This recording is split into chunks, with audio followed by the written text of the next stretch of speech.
Class का science का chapter 5, नाम है कोयला एंड पेट्रोलियम। आज का डे 1।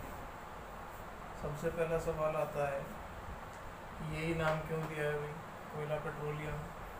और भी बहुत सारी चीज़ें हमारे पास, CNG है, LPG है, डीजल है, बहुत सारी चीज़ें हैं, क्रूड ऑयल है ना, बहुत सारी चीज़ें हैं। इन दोनों को ही नाम क्यों दिया गया है, बाकियों का नाम क्यों नहीं दिया गया, जानेंगे अभी। सबसे पहले बात आती है नेचुरल रिसोर्स की। नेचुरल रिसोर्स क्या होती है, उससे भी पहले बात आती है रिसोर्स की। रिसोर्स क्या होती है? रिसोर्स का मतलब होता है कोई भी चीज़, कुछ भी ऐसा जो मेरे काम आए, वो रिसोर्स कहलाता है। चाहे अभी प्रेजेंट में काम आ रहा हो, चाहे पास्ट बीते समय में काम आ चुका हो, और चाहे फ्यूचर आगे काम में आएगा, तो उन सब चीज़ों को जो मेरे काम में आती हैं रिसोर्स बोला जाता है। अब ये रिसोर्स दो प्रकार की हो सकती हैं, नेचुरल रिसोर्स और आर्टिफिशियल रिसोर्स। नेचुरल रिसोर्स की बात करेंगे, यानी कि जो रिसोर्स मेरे काम में आ रही है वो नेचर ने ऑफर्ड की होगी, नेचर ने मुझे दी होगी। और आर्टिफिशियल रिसोर्स यानी कि नेचर ने मुझे नहीं दिया, जो मुझे नेचर ने दिया था मैंने उसका यूज़ करते हुए कुछ ऐसा बनाया जो मेरे काम में आ सकता है, तो वो आर्टिफिशियल रिसोर्स हो गए। तो इस तरीके से रिसोर्सेज को क्लासिफाई किया गया है, नेचुरल रिसोर्सेज और आर्टिफिशियल रिसोर्सेज। तो डेफिनेशन पहला आ रहा है नेचुरल रिसोर्सेज का, द रिसोर्सेज ऐसी resource which are offered by nature, जो कि कौन ऑफर करता है, नेचर ऑफर करता है, आर कॉल्ड यानी कहते हैं नेचुरल रिसोर्स। तो ऐसी resources which are offered by nature, जो नेचर के द्वारा हमें दी जाती हैं, ऑफर्ड की जाती हैं, आर कॉल्ड नेचुरल रिसोर्सेज। वो सारी की सारी रिसोर्सेज नेचुरल रिसोर्सेज कहलाती हैं। हमसे कहता है नेचुरल रिसोर्सेज जो है इट इज़ यानी कि natural resources of two types, दो प्रकार की होती हैं। कौन कौन सी दो प्रकार की हैं? First, second. फर्स्ट वाली है inexhaustible natural resource. Inexhaustible natural resource क्या है ये तो मैं जान चुका हूँ। अभी इनएग्जॉस्टिबल, इन लग गया, इनका मतलब ना होना, इनका मतलब ना होना। एग्जॉस्ट, एग्जॉस्ट का मतलब क्या होता है? एग्जॉस्ट मतलब कोई भी चीज़ खत्म हो जाना। जैसे कि अगर माचिस में एक डिब्बी में 50 तीलियाँ हैं, उसको जलाना शुरू किया गया एक एक करके डेली, तो 51वें दिन वो सारी की सारी तीलियाँ ख़त्म हो जाएंगी। जैसे इस मार्कर में इंक भरी गई है, लिखते लिखते इसकी इंक ख़त्म हो जाएगी, तो वो क्या हो गई? एग्जॉस्ट हो गई। जो चीज़ें ख़त्म हो जाती हैं वो सेकंड वाली हैं, एग्जॉस्टेबल यानी ख़त्म होने वाली नेचुरल रिसोर्सेज।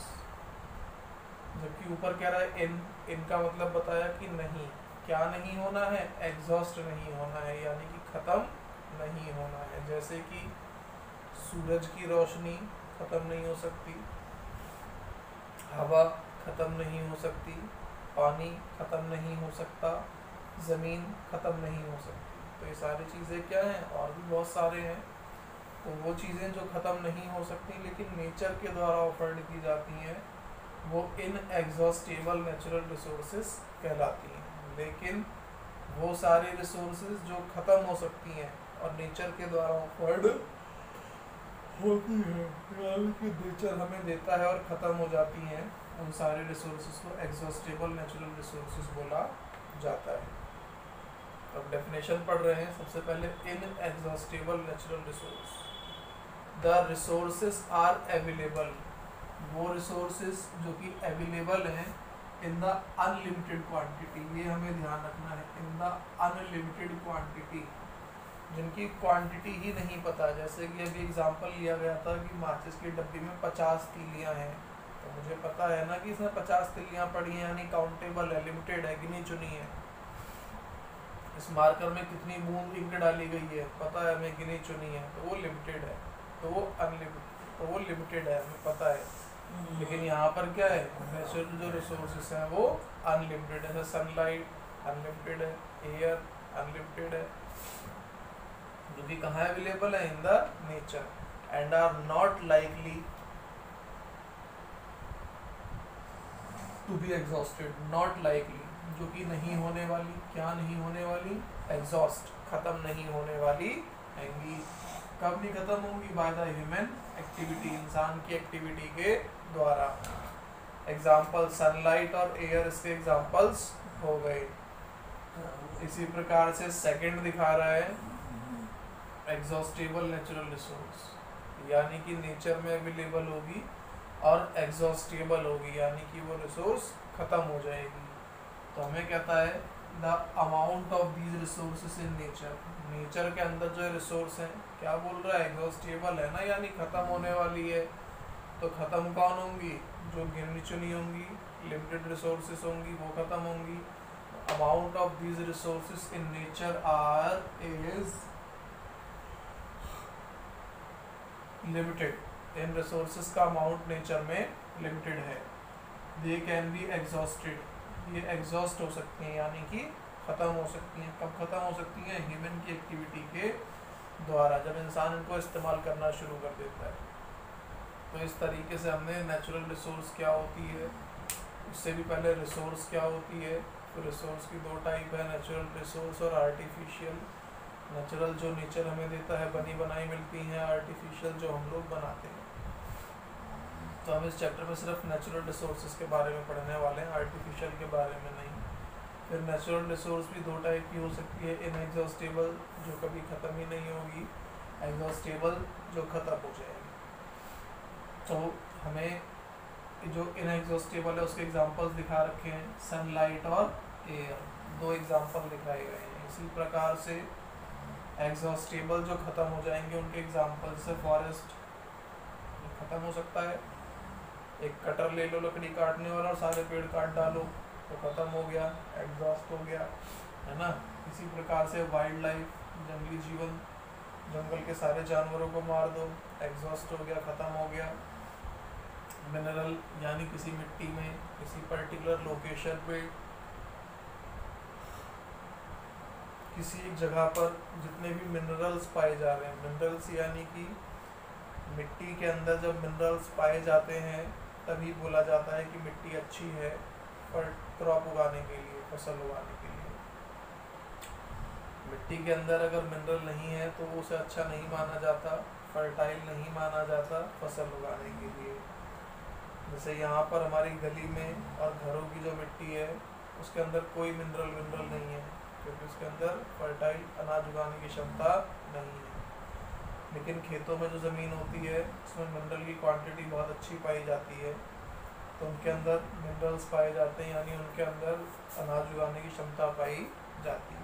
दैन हमसे कहता है कोयले की बात कर रहा है, अब चैप्टर के नाम में भी कोयला है, एंड पेट्रोलियम की बात कर रहा है, चैप्टर के नाम में भी पेट्रोलियम है।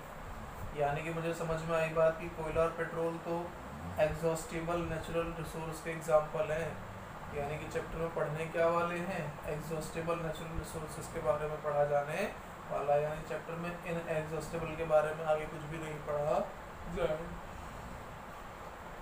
तो कोयला इसका एग्जाम्पल हो गया, क्योंकि कोयले के हमारे पास लिमिटेड भंडार हैं, हम उन्हें इस्तेमाल करते जा रहे हैं। आगे आने वाले 150 सालों में कोयला पूरी तरीके से ख़त्म हो जाएगा। पेट्रोलियम, हमारे पास पेट्रोलियम का जितना स्टॉक अवेलेबल है, जितना हमारे पास है, उसके हिसाब से पेट्रोल आगे 30 सालों में ख़त्म हो जाएगा। तो ये सारे के सारे क्या हैं, एग्जॉस्टेबल होने वाले। अच्छा जी, एग्जॉस्टेबल ठीक है, ख़त्म हो जाएंगे, लेकिन नेचुरल क्यों बोल रहा हूँ इनको, क्योंकि ये मैं बना नहीं सकता, है ना। जैसे रोटी और सब्ज़ी बनाया जा सकता है, लेकिन कोयला और पेट्रोल को नहीं बनाया जा सकता। ये नेचर अपने आप ही बनाता है, करोड़ों साल लगते हैं बनने के लिए।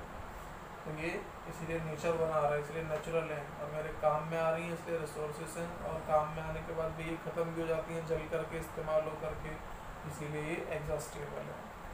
आगे कह रहा है नेचुरल गैस, नेचुरल गैस यानी CNG की बातें कर रहा है, जो हम लोग सिलेंडर में भरवाते हैं, जो गाड़ियों में भरी जाती है सीएनजी गैस वगैरह, ये नेचुरल गैस है, यानी जो नेचर के द्वारा ऑफर्ड की जाती है एटसेट्रा। ऐसे बहुत सारे एग्जांपल्स बन सकते हैं जो कि एग्जॉस्टिबल नेचुरल रिसोर्सेज में आते हैं। अभी हम आते हैं नेक्स्ट पर। अब उसमें से सबसे पहले हमें एक डेफिनेशन बताई गई है फॉसिल फ्यूल। फॉसिल फ्यूल होता क्या है? सबसे पहले बात की जाए फ्यूल की। फ्यूल क्या होता है? फ्यूल यानी कुछ भी जिसे मैं जला करके एनर्जी प्राप्त कर सकूं। लकड़ी का टुकड़ा ले लो, कागज ले लो, पॉलीथीन ले लो, ठीक है, कुछ भी चीज़ ऐसी ले लो जिसे जला सकूं और उससे एनर्जी मिल जाए, यानी कि हीट मिल जाए, यानी कि आग जल जाए, तो उसे मैं फ्यूल कहता हूँ। कुछ भी कूड़ा करकट, प्लास्टिक, लोहा, सोना, चांदी, जो भी जलाना है जलाओ, लेकिन वो जलना चाहिए और जल के आग बननी चाहिए और आग से हीट निकलनी चाहिए, तो उसे मैं फ्यूल बोलूँगा। बढ़िया। फिर कहता है फॉसिल। फॉसिल यानी कि डेड बॉडीज। फॉसिल यानी कि डेड बॉडीज, यानी कि मरी हुई बॉडीज से जब फॉसिल प्राप्त किया जाता है। अब डेड बॉडीज से कैसे फॉसिल मिलेगा, है ना? जो डेड बॉडी है उससे कैसे फॉसिल मिलेगा? तो जो डेड बॉडीज होती हैं ये नेचुरल तरीके से जब ज़मीन के अंदर दब जाती हैं और इन्हें दबे हुए करोड़ों साल का समय हो जाता है, ठीक है, लगभग 2-3 करोड़ साल का 2-3 करोड़ साल का समय हो जाता है, तब इनके ऊपर धीरे धीरे इतने लंबे समय के अंदर मिट्टी पड़ती चली जाती है और टेम्परेचर, क्योंकि मिट्टी पड़ रही है तो दबते जा रहे हैं, तो प्रेशर भी बढ़ रहा है और टेम्परेचर भी बढ़ रहा है। तो जिसकी वजह से इतने लंबे समय से और इतना ज़्यादा टेम्परेचर और प्रेशर होने की वजह से ये डेड बॉडीज, चाहे एनिमल की हो, चाहे प्लांट की हो या किसी और की हो, नेचुरल प्रोसेसेस के द्वारा किस किस चीज़ में, मिनरल में, कोयले में, पेट्रोल में और नेचुरल गैस में कन्वर्ट हो जाती हैं, ठीक है। तो इसीलिए कोयला और पेट्रोलियम की हम बात कर रहे हैं, यानी कि कोयला पेट्रोलियम की बात करो, कोयला पेट्रोलियम, या फिर नेचुरल गैस की बात करो, या फिर मिनरल की और एटसेट्रा किसी की भी बात करो, they all are fossil fuel. क्योंकि प्लांट और एनिमल की डेड बॉडीज से प्रोड्यूस हुए हैं, तो ऐसा फ्यूल जो कि प्लांट या फिर एनिमल की डेड बॉडीज से प्रोड्यूस होता है उसको फॉसिल फ्यूल बोला जाता है। उनसे कहता है दी एग्जॉस्टेबल नेचुरल रिसोर्सेज। जो एग्जॉस्टेबल नेचुरल रिसोर्स है, एग्जॉस्ट यानी कि खत्म होने वाली, ठीक है, दी एग्जॉस्टेबल नेचुरल रिसोर्सेज यानी कि ये सारे एग्जांपल्स नंबर से लिखे हुए हैं, इन सब की बात कर रहा है। लाइकली जैसे कि कोयला, पेट्रोल और natural gas, these are the formed from the dead remains. किससे बने हैं? Formed from the dead remains, dead bodies के रिमेन्स यानी कि बचे हुए पार्ट जो होते हैं, ठीक है, उनके दबने की वजह से लंबे समय तक टेम्परेचर प्रेशर हाई रहने की वजह से बनते हैं ऑफ लिविंग ऑर्गेनिज्म, जो कि फॉसिल कहलाते हैं, क्योंकि डेड हो गए ना, इसीलिए फॉसिल्स कहला रहे हैं। बचे हुए body parts is called fossils. तो वो ऑर्गेनिज्म जो किसी समय पर लिविंग हुआ करते थे बट अभी नॉन लिविंग है और उनकी बॉडी के जो पार्ट्स हैं वो एज अ फ्यूल यूज़ किए जा रहे हैं, जो कि कन्वर्ट हो चुके हैं कोयला, पेट्रोल और नेचुरल गैसेस में, तो उनको फॉसिल फ्यूल बोला जाता है। हमसे आगे कहता है so they are known fossil fuel, इसीलिए इन्हें आप फॉसिल फ्यूल के नाम से भी जानते हैं। फिर हमारे पास अब जो फॉसिल फ्यूल है, तो अभी तक हमने बेसिक सिर्फ इंट्रोडक्शन जान लिया चैप्टर के बारे में।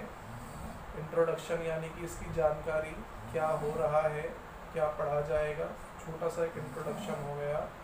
अब हमारा पहला मुद्दा निकल करके आता है कि भाई एग्जॉस्टेबल रिसोर्स में हमने पढ़ा बहुत सारे एग्जांपल्स हैं, जिसमें से 2 एग्जांपल्स मेरे चैप्टर के नाम बना करके मुझे दिए गए हैं, कोयला और पेट्रोलियम। तो कोयले के बारे में जाना जाएगा। कोयला हमें दिखा रखा है, फर्स्ट टॉपिक सबसे पहला एग्जॉस्टेबल नेचुरल रिसोर्स आता है कोयला। पहले हम इसकी कुछ प्रॉपर्टीज़ पढ़ने जा रहे हैं। प्रॉपर्टीज़ का मतलब होता है कि भाई उसकी खास बातें क्या हैं। जैसे ये बोर्ड दिख रहा है, इसकी क्या प्रॉपर्टीज़ हैं? इसकी प्रॉपर्टी ये भाई कि ये वाइट कलर का है, साइड में इसके लोहे का फ्रेम लगा हुआ है, कॉर्नर्स पे इसके प्लास्टिक के क्लिप लगे हुए हैं और इस पर लिखा जा सकता है, ये रब किया जा सकता है, मिटोया जा सकता है, ये सारी इसकी क्वालिटीज़ हैं। जैसे इस दीवार की बात की जाए तो इस दीवार की बात की क्वालिटीज़ क्या क्या है, इसका शेप फिक्स है, साइज़ फिक्स है, वॉल्यूम फिक्स है, ये एक पर्टिकुलर लोकेशन पर फिक्स है बस, और ये काफ़ी स्ट्रॉन्ग है, हाइट लोड को सह सकती है, ये सारी इसकी प्रॉपर्टीज़ हो गई। इसी तरीके से जो कोयला है इसकी प्रॉपर्टीज़ क्या हैं, कोयले की खास बातें क्या है ना। सबसे पहली बात देखिए, कोयला भारी होता है, कभी ट्रकों में लाद के लाया जाता है, नहीं बैलगाड़ी कहा जाता। कोयला काफ़ी भारी होता है, पत्थर के जैसा मजबूत होता है, एनर्जी प्रोड्यूस करता है, फॉसिल फ्यूल है, काले रंग का होता है, गंदगी ज़्यादा फैलाता है, ये सारी इसकी क्वालिटीज़ हो गई, खास बातें हो गई। तो वही लिखा है कोयला, it is hard as stone, it is hard as stone, यानी कि ये इतना हार्ड होता है, बिल्कुल स्टोन पत्थर जैसा मजबूत होता है। And black in the colour, और दिखने में ब्लैक कलर का होता है। इट वाज अर्लियर, अर्लियर यानी पुराने समय में, जैसे अभी हम 2021 में बैठे हैं, आज से 50 साल पहले, 100 साल पहले, अर्लियर यानी बीते हुए समय में। यूज इन द रेलवे, कोयले का इस्तेमाल रेलवे में यानी रेल के इंजन चलाने में किया जाता था। अब तो जो रेल है वो बिजली से चल रही है, लेकिन आज से 50 साल पहले, 100 साल पहले, 60 साल पहले जब भी पहली ट्रेन चलाई गई थी 1720 के आसपास, तब उसमें कोयले का इस्तेमाल किया जाता था रेल को चलाने के लिए। तो तब की बातें बता रहा है। इंजन्स टू प्रोड्यूस स्टीम, ताकि उस कोयले से इंजन के अंदर स्टीम बने और स्टीम से इंजन चलेगा। To run the engine, engine को दौड़ाने के लिए।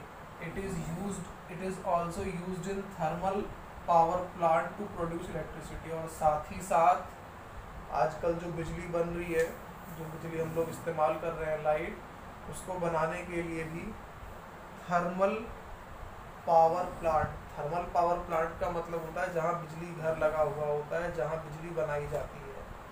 तो वहाँ पर बिजली बनाने के लिए वापस से हमें कोयले की ज़रूरत पड़ती है, क्योंकि कोयले से स्टीम को गर्म किया जाता है। स्टीम गर्म करने से टरबाइन लगी होती है, टरबाइन घूमती है, और टरबाइन घूमने से इलेक्ट्रिसिटी प्रोड्यूस होती है। तो वही लिखा है कि it is also used in thermal power plant to produce electricity. ये थर्मल पावर प्लांट में इलेक्ट्रिसिटी प्रोडक्शन में भी यूज़ होता है। फिर ये कहता है it is also used in industry. Industry क्या होती है, इंडस्ट्री यानी कि फैक्ट्रियाँ। इंडस्ट्री बोला जाए तो इंडस्ट्री यानी कि फैक्ट्रियाँ। It is also used, it is यानी कोयला, also use in the industry as a fuel, as a fuel यानी इंडस्ट्री में भी कोयले को जलाने के लिए एज अ फ्यूल इस्तेमाल किया जाता है। तो इस तरीके से आज का प्रोग्राम यहीं ख़त्म होता है। आज का डे 1 पूरा हो गया। नेक्स्ट क्लास इसके डे 2 में हम जानेंगे स्टोरी ऑफ कोयला। स्टोरी ऑफ कोयला, कोयले की टाइप्स। स्टोरी ऑफ कोयला मतलब कोयला बना कैसे। आज तो हम सिर्फ पढ़े ले रहे हैं, कोयला ये होता है, यहाँ मिलता है, इस काम में आता है। कोयला बना कैसे, इसके बनने का प्रोसेस क्या है, कब इसकी शुरुआत हुई, कब ये ख़त्म होगा, इस काम में आता है, जो भी चीज़ें से जुड़ी हुई हैं सारी स्टोरी ऑफ कोयला में। तो इस तरीके से इसको देख लेंगे, समझ लेंगे, पढ़ लेंगे और नोट कर लेंगे। ठीक है जी, बार बार देख लें एज इट इज़, जिस चीज़ की डेफिनेशन जैसे लिखी है उसे वैसे ही याद कर लें।